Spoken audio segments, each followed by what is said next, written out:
finance, a la shmup. What is after-tax yield?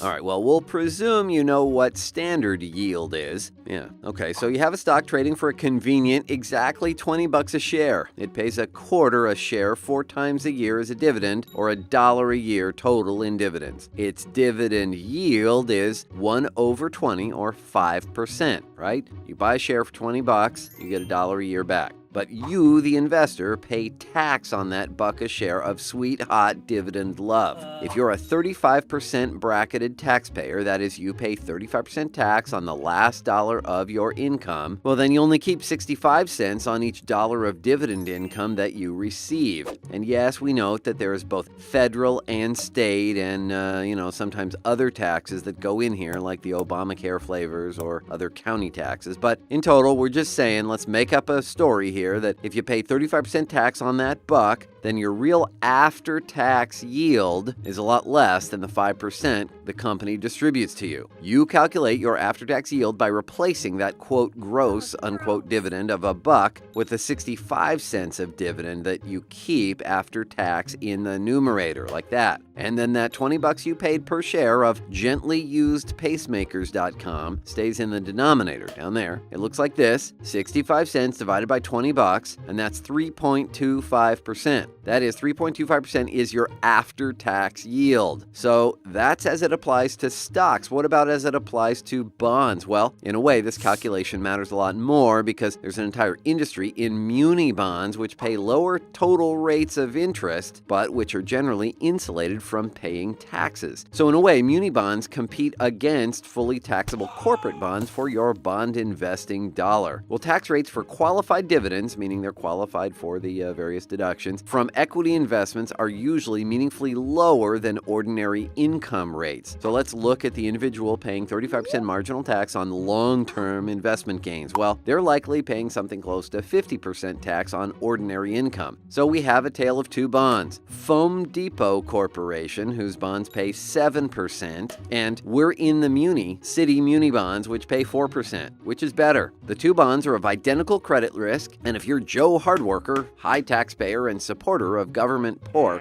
then which of these two bonds gives you a better after-tax yield? Well, if you pay 50% ordinary income tax, then your 7% on that corporate is half, or 3.5% after tax. That's the after-tax yield. Got it? And your muni bond carries no tax liability to you, so the 4% gross is the 4% net as well. Answer? Well, go with the muni bond, and you too will be, in the muni. We're in the muni.